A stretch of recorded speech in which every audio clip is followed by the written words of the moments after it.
कहीं ना कहीं बीजेपी एक दल के नाते 2 बार मेजॉरिटी में आई तो भूल गई कि साथियों को साथ रखना है। और अब क्योंकि दूसरी तरफ 26 पार्टियां हैं जो आज का नया इंडिया अलायंस है उसमें, तो ये एक कंपेटिटिव पॉलिटिक्स के तहत एनडीए की बैठक रखी गई, 38 पार्टियां बुलाई गई। मैं पूछना चाहती हूं, आपको क्या लगता है, क्या ये अपॉर्चुनिस्टिक पॉलिटिक्स है जिसमें नंबर गेम इंपॉर्टेंट? नहीं, बिल्कुल भी नहीं। मुझे लगता है गठबंधन धर्म की ये परंपरा ही रही है।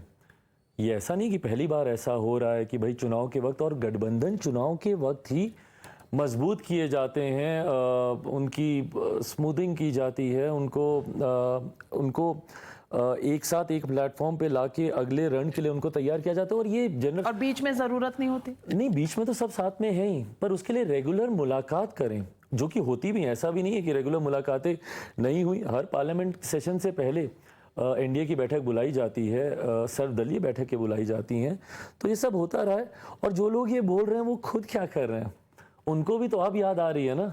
अब वो यूपीए बोलें, महागठबंधन बोलें, या अब जो उन्होंने, अब मुझे इस नाम से बहुत एतराज़ है, इंडिया नाम को मैं नहीं मानता कि मेरे देश के नाम को अपने राजनीतिक स्वार्थ के लिए इस्तेमाल किया जाना चाहिए। मेरे देश का नाम मेरा स्वाभिमान है, मेरा अभिमान है। आप उसको अपने राजनीतिक लाभ के लिए गठबंधन का नाम आप मेरे देश का नाम पे आप नहीं रख सकते। बट बहरहाल that is a separate issue. But के चुनाव के दौरान आप कह पाएंगे कि एनडीए ने इंडिया को हरा दिया? हाँ, आप कैसे बोलेंगे बताइए? कल को आप ही के चैनल पे एग्जिट पोल्स आएंगे, ओपिनियन पोल्स आएंगे, कैसे कोई भी जो भी एक देशभक्त एंकर होगा वो कैसे बोलेगा कि इंडिया पीछे जा रहा है? क्योंकि एग्जिट ओपिनियन पोल में ये होना ही होना है, उनको पीछे जाना ही। आप कैसे बोलेंगे क्यों पीछे जा रहा है, या इतने से वो हार गए, या इतने से इंडिया हार गया? आप कैसे बोलेंगे? आप नहीं बोल पाएंगे।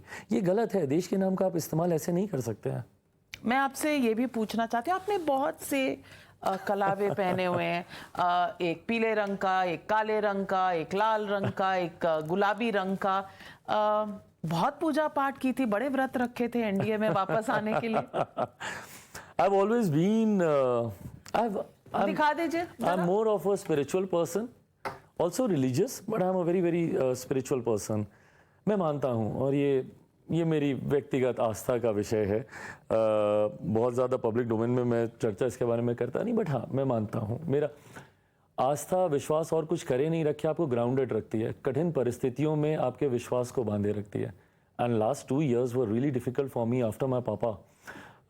After him life was just not easy, it was very very difficult. तो ऐसे समय में आस्था आपको बांधे रखती है, आपके विश्वास को बरकरार रखती है, तो दैट हेल्प्स। मैं पूछना चाहती हूँ कि आपके पापा रामविलास पासवान जी को मैं कम से कम खुद कई दशकों से संसद में देखती आई हूँ, और उन्हें मौसम वैज्ञानिक कहा जाता था। He was the weatherman. कहीं ना कहीं वो एनडीए में थे वाजपेयी जी के साथ, फिर यूपीए में थे, फिर वापस एनडीए में थे। मैं पूछना चाहती हूँ कि आप जो अब एनडीए में आए हैं, तो क्या आपको विरासत में ये वेदरमैन, मौसम वैज्ञानिक की जो एक ख्याति है, ये मिली हुई है? उन्हीं का अंश हूँ।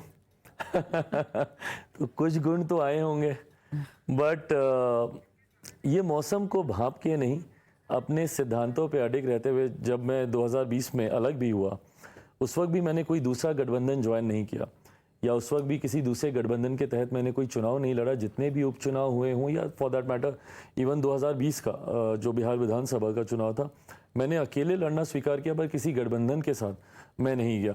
और उस वक्त भी भाजपा से मैं अलग नहीं हुआ था।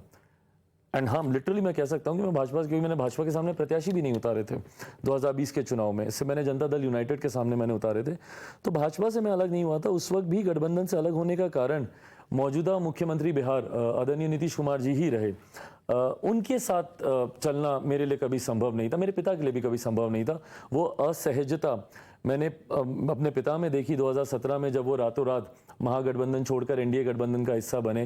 पापा उसी वक्त एनडीए गठबंधन से अलग होना चाहते थे, पर उस वक्त तत्कालीन भारतीय जनता पार्टी के राष्ट्रीय अध्यक्ष, मौजूदा गृह मंत्री आदरणीय अमित शाह जी के कहने पर, प्रधानमंत्री जी के हस्तक्षेप करने पर उन्होंने गठबंधन में रहना स्वीकार किया। पर 19 के चुनाव आते आते तक मुख्यमंत्री जी की आदतन जो उनकी कार्यशैली है, पार्टियों को तोड़ने का प्रयास करना, अपने ही साथियों को हराने का प्रयास करना, वो भूमिका उनकी स्पष्ट रूप से 19 के चुनाव में दिखाई दी। और तब से मेरे नेता आदरणीय रामविलास पासवान जी ने ये फैसला लिया था कि हम लोग जल्दी अब इस गठबंधन से अलग हो जाएंगे। और 2020 आते आते तक हम लोग अलग हुए। तो मैं भाजपा से, मैं तब भी कभी अलग नहीं हुआ था, और मैं तब तक उनके साथ भी नहीं गया जब तक मुख्यमंत्री जी उनके साथ थे। उनके अलग होने के बाद ही ये चर्चाओं का दौर भाजपा से शुरू हुआ। आप इसलिए भी, मैं एक प्रोपोजिशन दे रही हूँ, आप इसलिए भी इंडिया में नहीं जा सकते थे, जो नया अलायंस है। No see, how do you say this? आप इंडिया में नहीं जा सकते थे? It doesn't sound correct, right? अच्छा,